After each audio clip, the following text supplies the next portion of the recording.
Salve ouvintes do FIAP Decode, tá no ar mais um episódio do Boletim Tech da FIAP. Eu sou o André Davi, o seu host que anda muito triste com futebol, porque meu time só tá me fazendo chorar ultimamente. E você deve estar achando esquisito, né? Começar um Decode falando de futebol.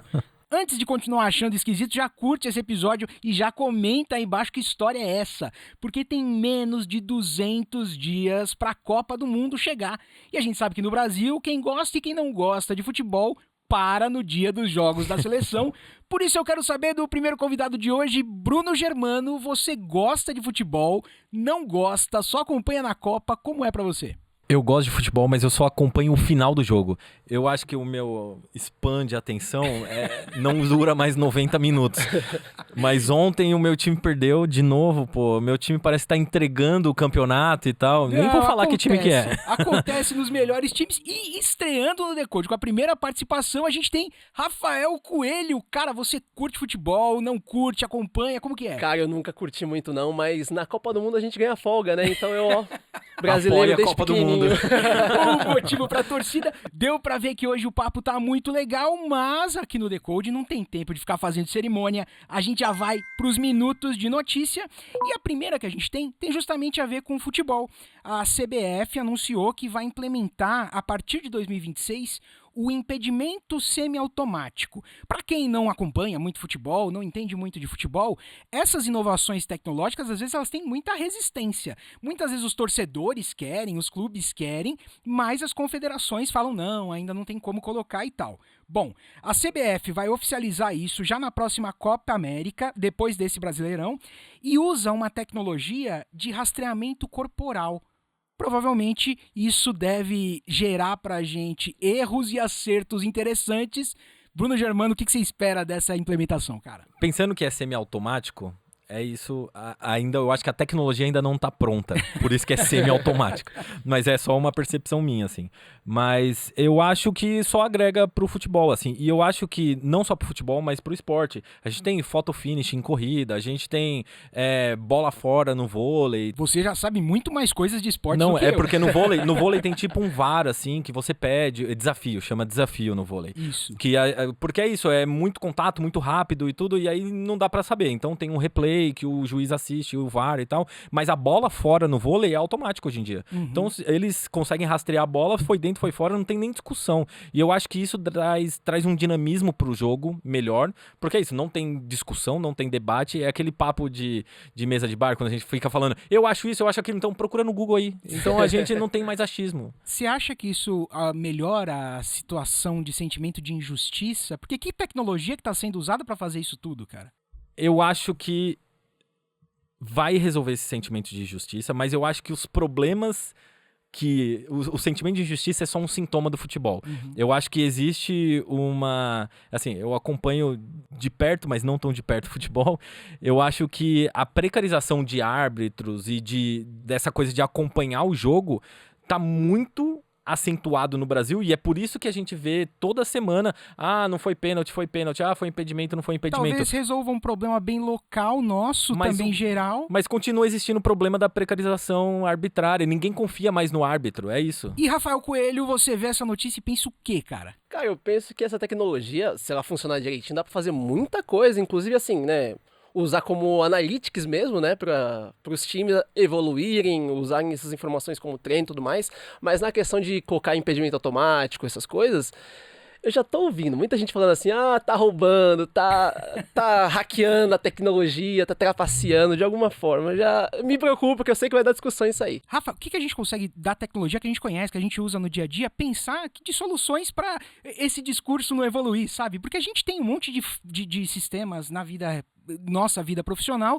para impedir que um dado seja alterado ou para mostrar que foi. Você acha que rola implementar isso também nesse tipo de abordagem aqui? Eu acho que o pessoal do futebol é muito fanático pra isso. Eles gostam da briga, Eles né? gostam de uma briga. Então, aproveitando que você falou essa próxima aqui é quente, mesmo tendo passado alguns dias dessa falha, ainda tá doendo.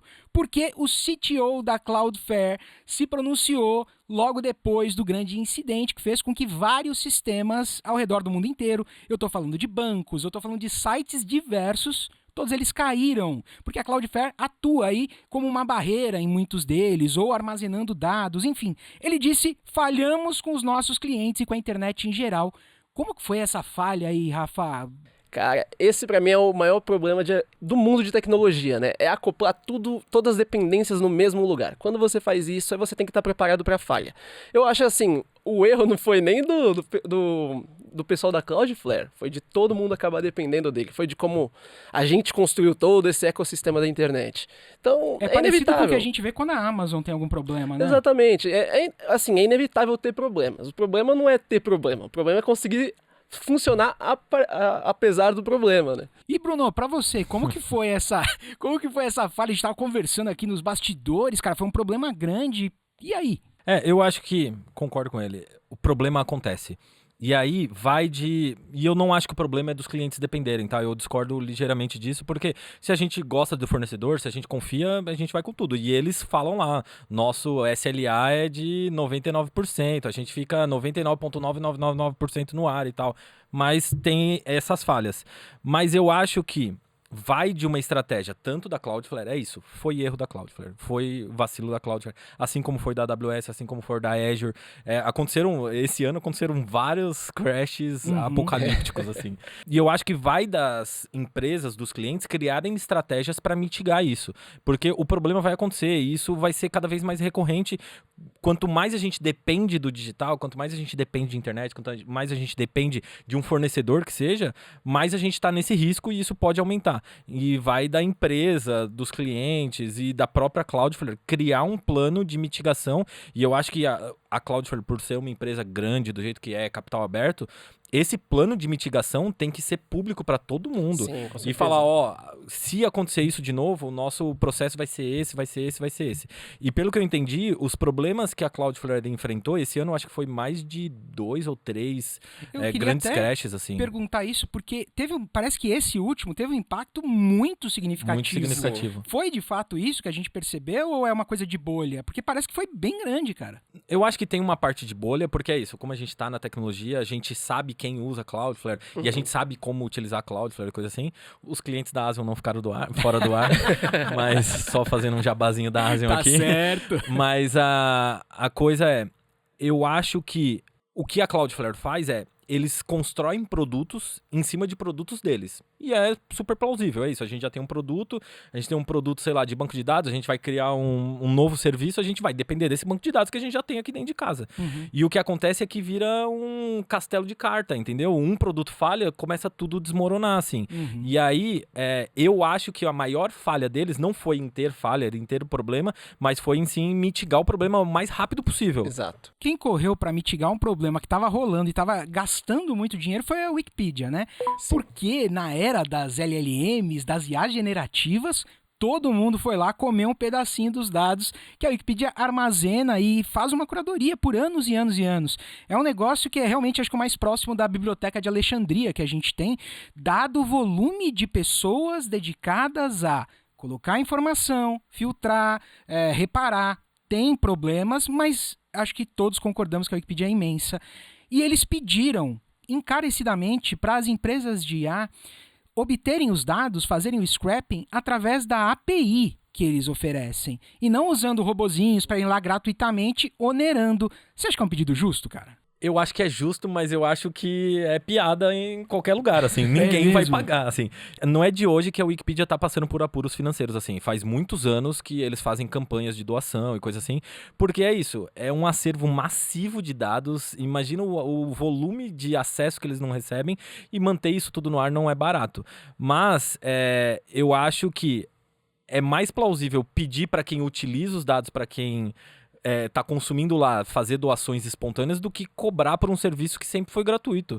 É assim, eu acho que é justo cobrar, mas também seria utópico justo... acreditar que todo mundo vai pagar. É isso, mas também seria justo, então, a Wikipedia remunerar quem dedicou tanto tempo lá para criar todas aquelas páginas. Então, eu acho que é uma relação muito desigual com todas as partes. Tanto com quem tá alimentando, tanto com quem tá servindo a própria Wikipedia, mas também, é isso, as IAs querem consumir conteúdo. Material pra gente pensar. E pra você, Rafa, eu uso muito a Wikipedia, cara, mas eu queria saber o que você acha desse pedido deles e até do problema que eles estão passando de um monte de IA ir lá comer dados. Não, isso é o que ele falou. É completamente justo, mas também é maluquice. É tipo o WinRAR, né? Quem é que paga o WinRAR? VLC, quem paga VLC. Exato, mas assim, eu acho completamente justo, até porque a OpenAI ela vai lucrar com esses dados que eles pegaram gratuitamente de um serviço que tem um meio de ser pago. Então, assim, se ninguém vai pagar a API, que pelo menos a OpenAI, ou então os modelos que se alimentam dele, pelo menos façam alguma contribuição, alguma ajuda para manter o serviço que eles usam para alimentar o produto deles. Talvez tenha um fundo ali Talvez que um fundo, empresas... porque eles têm fundos de sponsor, se eu não me engano. Então, são aquele buy me a coffee, sabe? Então, eles têm disso. Por que não usar? Por que não, ao invés de só um coffee, não pagar logo o cafezal inteiro e a gente ir pra frente com esse negócio? Agora, que a gente tá falando desse assunto, eu quero perguntar pra vocês uma novidade que chegou. O Google liberou o Nano Banana Pro, um modelo de geração de imagens deles. Já tinha surpreendido na primeira versão, agora tá mais incrível. Ela tem um salto absurdo na qualidade, no realismo das imagens. O que você acha, não só do Nano Banana, mas de forma geral, Rafa, dessas IA generativas e da qualidade que a gente está tendo com essas imagens geradas? Bem, a gente está passando por altos e baixos, né, com geração de imagem. Começamos ruim, ficamos muito bom, voltamos a ficar ruim de novo, agora estamos melhorando de novo. O ChatGPT mesmo, né, ele teve muita dificuldade com imagem no começo, depois melhorou e agora parece que ele emburreceu um pouquinho de novo. Mas o Nano Banana, ele realmente surpreendeu e eu tô bem propenso a usar bastante o Nano Banana para muitas coisas, tipo criação de banner, capa de vídeo, banner para site, e eu tô vendo bastante imagem realista feita com o Nano Banana, que é que você fala, imagine meu filho de 10 anos com 25 anos jogando no Barcelona. Eu já vi isso, aí depois, não, troca a camiseta pro Chelsea. Mas Rafa, eu não quero te colocar numa fria, mas você é criador de conteúdo, e eu queria saber, você como criador de conteúdo, vê assim possibilidades, não, eu vou usar isso aqui para enriquecer meu conteúdo, eu vou colocar, sei lá, num vídeo, uma imagem, ou você se vê meio, sabe, acuado, por se eu colocar, o pessoal vai brigar comigo porque eu coloquei. Não, com certeza. Pequenos elementos, nunca nada completo, porque o pessoal é meio chato mesmo. Mas pequenos elementos, um ícone, um GIF, alguma coisa, sempre eu gero bastante. Banner para meus posts no blog, eu faço também tudo usando o Nano Banana. Eu acho bem interessante, muito útil. Muito útil mesmo. E Bruno, para você, como que você vê e o que você acha desse novo lançamento? Não, eu ainda não testei, eu não conheci, a versão anterior eu já tinha conhecido e eu acho excelente, assim, mas eu uso sempre num tom mais de brincadeira, assim, faça uma foto de eu com eu criança, um do lado do outro, no Dia das Crianças eu fiz isso e tal, mas eu acho que é muito útil, assim, como eu tô muito imerso na inteligência artificial usando para dentro de corporações, para dentro de grandes empresas e tal.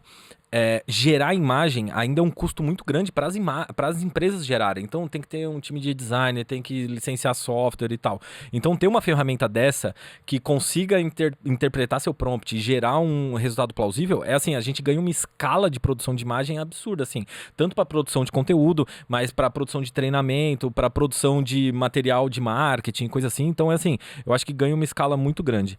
Mas eu acho que cria uma oportunidade, até para quem é criador de conteúdo, assim, eu também já fui e tal, eu sou aposentado agora. Mas o que eu ia falar cria uma oportunidade para você criar um conteúdo autêntico, misturando quem é você e misturando com a IA, porque eu acho que tem muita gente que fala, IA, então vou fazer tudo com IA. Não, você tem que misturar esse conteúdo que você produz e tal, junto com essa inteligência, entendeu? Agora eu fiquei com uma curiosidade, porque o Rafa trouxe um ponto bom de comentar essa evolução, essas idas e vindas, essa melhora, essa piora. Você usa bastante IA e leva para as empresas, como você falou. Eu queria saber, assim, para a galera que está escutando o Decode, tecnologicamente, por que a gente viu as LLMs funcionando tão bem com texto, tão rápido, e as imagens apanhando tanto, cara? Eu vou dizer que, assim, eu não sou um cientista de dados ou um expert em machine learning, coisa assim. Mas a minha experiência processar texto, processar bytes em textos, é muito mais barato e rápido do que processar pixel em imagem. Então, quando a gente fala uma imagem de 24 mega, são 24 milhões de pixels ali. É muita coisa. Imagina 24 milhões de palavras num texto. É um livro gigante, entendeu? Bom, acho que você mesmo não sendo cientista respondeu muito bem. E vocês dois arrasaram aqui nesse episódio de hoje, comentando as notícias. Claro que dá tempo da nossa curiosidade da semana. E é uma curiosidade que o time de roteiro e produção aqui do Decode selecionou e falou: será que a gente vai com essa? Será que a gente não vai? Mas me deixa tão feliz quando eu vejo uma notícia dessas que eu fiz questão que a gente trouxesse, que é: o primeiro procedimento robótico transatlântico abre nova era no tratamento do AVC. É muito significativo pra mim, porque minha mãe teve um AVC quando eu era adolescente. Ela se recuperou e tudo mais, mas era uma coisa assustadora, né? Você vai mexer no cérebro de alguém, olha que coisa séria. E agora a gente tá vendo isso com médicos conseguindo operar pessoas que estão muito, muito, muito distantes. Como você vê esse tipo de inovação, Rafa? Nossa, isso aí é o futuro chegando mesmo, né? Que a gente consegue... a gente sempre teve um problema de mão de obra, né? Mão de obra capacitada em capacidades mais avançadas. Para você ser um cirurgião, ainda mais um neurocirurgião, é uma habilidade que eu mesmo, se eu tiver que fazer alguma coisa manualzinha assim, meu amigo, você... Eu fiquei com uma curiosidade. Você entraria numa mesa de cirurgia robótica dessa que o médico tá à distância? Já temos a sua resposta. Bruno Germano. A minha resposta seria: se a Cloudflare não for fornecedora, maravilha. Depois dessa, a gente tem o corte já. Porque o lance é isso. O que eu fico imaginando é o quanto de preparação e infraestrutura você precisa ter isso, porque é uma cirurgia de alto risco, super crítica, né? Uhum. Então, quantos links de internet você não precisa estar disponível ali para funcionar? A latência? Eu acho que a latência, eu fiquei pensando enquanto você estava falando sobre a latência, mas eu acho que a latência é o menor dos problemas porque é só um médico que tá ali e tal. Então, por mais que demore 1 segundo, 2 segundos... A não ser que o coração do cara pare e ele demore pra perceber. Não, mas ainda assim tem médicos na sala de cirurgia ali pra fazer qualquer intervenção de emergência e coisa assim. Mas eu acho que é o futuro que eu quero viver, assim. Eu concordo ligeiramente com essa ideia, porque imagina... a sua situação, a situação da sua mãe. Nossa! E você poder operar com o melhor médico do mundo nessa situação, eu não ia entendeu? pensar 2 vezes, e com certeza a gente tá falando, não sei se eu aceitaria agora, porque a gente sabe que tem uma curva de adoção até pra gente se adaptar, mas é muito legal ver isso aqui, e o que é legal também é que vocês dois são incríveis, né? Bateram um papo mó legal com a gente, trouxeram um monte de conteúdo, e os ouvintes estão pensando, eu quero saber mais dessas 2 criaturas, eu quero saber o que eles andam fazendo, onde eles estão.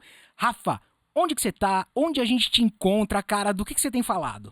Eu tô mais no Instagram, no @racoelho, com 2 Os no final. Eu produzo também conteúdo pro YouTube, TikTok, tenho o meu blog pessoal, mas o Instagram tá mais forte, tô postando todo dia lá.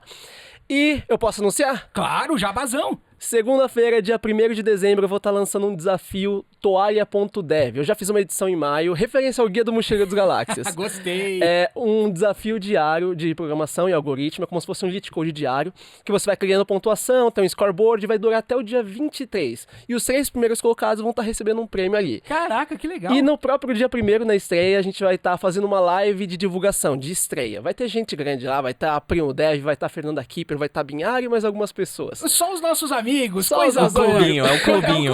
Gostei. Vai estar uma galera muito boa. Isso é dia 1º, segunda-feira, primeiro, logo segunda-feira. depois que esse episódio sai. Exatamente, às 19 horas. Então, se você tá vendo isso aqui depois das 19, pelo amor de Deus, meu amigo. Pelo amor de Deus.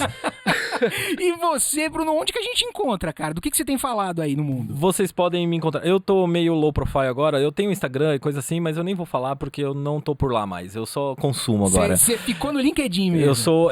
Tô no LinkedIn e eu tô me dedicando muito agora à Asion, que é onde eu trabalho. Então, a Asion, se você procura uma solução, uma alternativa ao Cloudflare que tenha muito mais resiliência, a Asion é uma empresa brasileira, então você vai ter serviços muito semelhantes e talvez até melhores em alguns pontos, mas mais barato, pagando em real, com suporte em português, com atendimento em português, dependendo de onde você estiver, o pessoal vai lá no seu escritório te ajudar a entender sobre a Asion, como implementar aí no seu produto, na sua aplicação. E pelo que eu fiquei sabendo, com um monte de servidores pertinho da gente. Um monte de servidor, só que em São Paulo a gente tem 5, no Rio de Janeiro a gente tem mais 4, e assim, a gente tem uma rede altamente distribuída, eu talvez eu esteja me precipitando falando isso, mas eu acho que a gente é a única empresa que tem servidores dentro da Amazônia. Então a gente tá em Manaus, em Rio Branco e tal. Talvez eu esteja me precipitando, não sei. Se o ouvinte ouviu isso, é porque ele não se precipitou.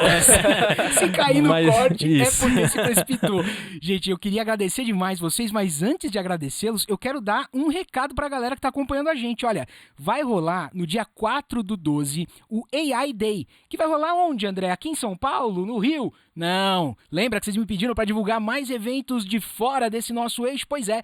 Lá no Rio Grande do Sul, no Instituto Caldeira, com uma baita aula do professor Carlos Piazza e com uma oficina muito bacana com a professora Aline Batista. Então, vê o link que a gente vai colocar aqui, porque vai ser um evento muito legal, se você estiver aí pertinho no Rio Grande do Sul. Agora sim eu agradeço. Bruno Germano, muito obrigado por mais uma vez estar aqui com a gente, cara. Dé, muito obrigado por me chamar. Eu adoro bater esse papo aqui com vocês e pode contar comigo, hein? Sensacional, Rafa, adorei te conhecer. Obrigado por ter topado gravar com a gente. Pô, prazerzão, fico muito feliz de estar aqui, cara. Quando quiser chamar de novo, tamo aí. Olha que a gente chama mesmo, hein? Vamos chamar. E você, ouvinte do Decode, olha, eu já te pedi lá no comecinho do programa pra você comentar aqui embaixo. Comenta que eu tô aparecendo nos comentários aí pra conversar com a galera e pra te conhecer. Além disso, indica pra um amigo ou pra uma amiga que podem se interessar por tecnologia, porque a gente se vê semana que vem com mais Decode. O FIAP Decode faz parte da Hipsters Network, a rede de podcasts do ecossistema Alura, FIAP e PM3. Quer saber ainda mais sobre tecnologia e negócios? Acesse hipsters.network e siga o @hipsters.network no Instagram.